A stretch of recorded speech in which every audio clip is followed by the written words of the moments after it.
Hello everyone, welcome to Pinaka law centre. आज का जो टॉपिक है वो है इंक्वायरी वर्सेस इन्वेस्टिगेशन। क्योंकि हम बहुत बार इंक्वायरी और इन्वेस्टिगेशन के बीच में डिफरेंस नहीं कर सकते या कर पाते, और हमें लगता है ये दोनों चीज़ एक ही जैसी हैं या एक ही हैं। तो आज हम इस टॉपिक को समझते हैं कि इन दोनों में अंतर क्या है। पहली बात, इन्वेस्टिगेशन। इन्वेस्टिगेशन जैसे हम नॉर्मली सुनते भी हैं कि इन्वेस्टिगेशन जैसे पुलिस इन्वेस्टिगेशन कर रही है, तो जी हाँ, इन्वेस्टिगेशन का सीधा सीधा मतलब होता है collection of evidence.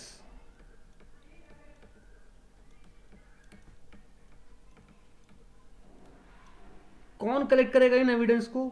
In evidence को कलेक्ट करती है पुलिस, पुलिस ऑफिसर या कोई एनी पर्सन। कोई भी इसको कर सकता है, लेकिन ये एनी पर्सन होगा कौन?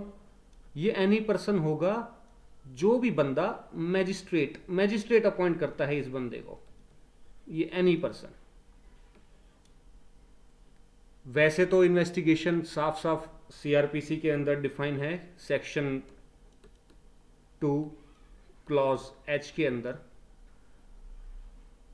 ये हमारा फर्स्ट पॉइंट है कि हम इन्वेस्टिगेशन के रिलेटेड समझ सकते हैं कि इन्वेस्टिगेशन क्या है। ये कलेक्शन ऑफ एविडेंस है। पुलिस इसमें एविडेंस कलेक्ट करती है बेसिकली, जाके भी इन्वेस्टिगेशन चल रही है। मतलब क्या चल रहा है?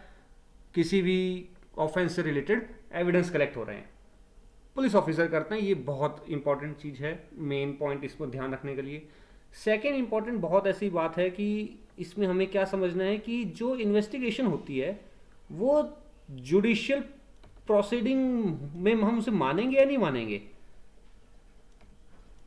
तो जुडिशियल प्रोसीडिंग नहीं होती, नो, ये जुडिशियल प्रोसीडिंग नहीं होती, इन्वेस्टिगेशन नहीं होती। वहीं पे अगर हम इंक्वायरी के बारे में समझना चाहे तो इंक्वायरी भी डिफाइन है सीआरपीसी के अंदर, जो कि है सेक्शन 2G। अब कहता क्या है या इंक्वायरी होती क्या है, इन्वेस्टिगेशन से कैसे अलग है? इन्वेस्टिगेशन से अलग ऐसे है कि इंक्वायरी पुलिस ऑफिसर नहीं करते, इंक्वायरी करते हैं मैजिस्ट्रेट या कोर्ट, जिसे हम कह देते हैं कोर्ट इंक्वायरी करती है।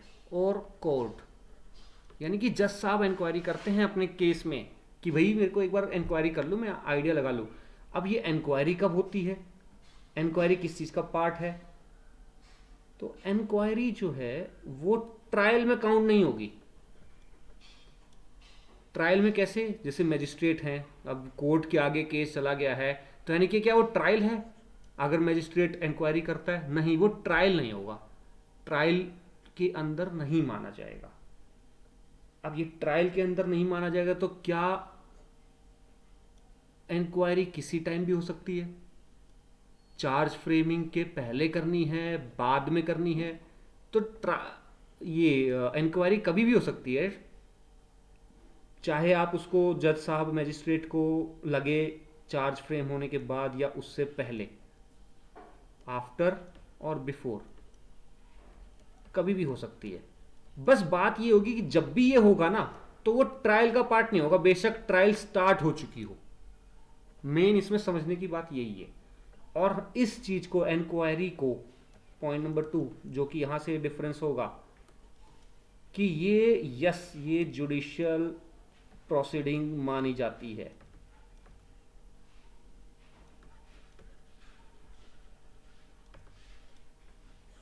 इंक्वायरी को हम जुडिशियल प्रोसीडिंग मानेंगे। तो डिफरेंस, मोटा मोटा डिफरेंस क्या है कि इंक्वायरी मैजिस्ट्रेट या कोर्ट करती है और इन्वेस्टिगेशन पुलिस करती है। Inquiry is not collection of evidence, और इन्वेस्टिगेशन में क्या है, कलेक्शन ऑफ एविडेंस चलता है। मेनली डिफरेंस यही है। अब ये चीज सीआरपीसी के अंदर डिफाइन है, तो हम एक बार उसको भी देख लेते हैं कि सीआरपीसी में इसको कैसे डिफाइन कर रखा है। और इससे रिलेटेड एक केस लॉ भी है जिसका नाम है Hardeep Singh versus state of Punjab. 2014 का केस है ये, उसको भी हम एक बार देख लेते हैं। Hardeep Singh versus state of Punjab, इसके अंदर साफ साफ बोल रखा है कि inquiry is not related to the investigation of the case by any investigation agency. Investigation agency कौन सी? जैसे पुलिस हो, एनआईए हो, सीबीआई हो, यानी कि ये नहीं, but is an inquiry after the case is brought to the notice of the court. Court के नोटिस में आ गया है केस कि हाँ, अब मैं जज साहब ने कॉग्निजेंस ले लिया है कि हाँ अब इस केस को हम समझेंगे, देखेंगे ये है क्या, ट्रायल स्टार्ट करेंगे, तो ये उस टाइम की जाती है, बट ये ट्रायल का पार्ट नहीं होगी, इस चीज को ध्यान देना है। On the filing of the chargesheet before the magistrate, magistrate के आगे जब चार्जशीट फाइल हो जाती है उसके बाद होती है इंक्वायरी। ये चीज बहुत इंपॉर्टेंट बात है ध्यान रखने की कि जुडिशरी में इंपॉर्टेंट रहेगा कि चार्जशीट के बाद, on the filing of chargesheet, जब चार्जशीट फाइल होगी उसके बाद। सेक्शन 2F सीआरपीसी का क्या कहता है, ये इंक्वायरी को डिफाइन करता है। किस तरीके से डिफाइन है इंक्वायरी? इंक्वायरी है means every inquiry other than trial, trial से different, conducted under this code, code means CRPC, by a magistrate or a court।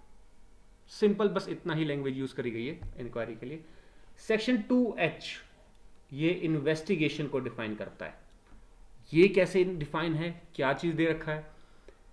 तो इन्वेस्टिगेशन इंक्लूड्स ऑल, हर तरह की proceedings under this code from for the collection of, ये गलत हो गया शायद टाइपिंग में, for the collection of evidence, evidence collect करने के लिए, conducted by the police officer और by any person other than magistrate. Magistrate खुद नहीं होना चाहिए वो, तो साफ साफ बात है इन्वेस्टिगेशन के अंदर मैजिस्ट्रेट को एक्सक्लूड कर दिया गया है।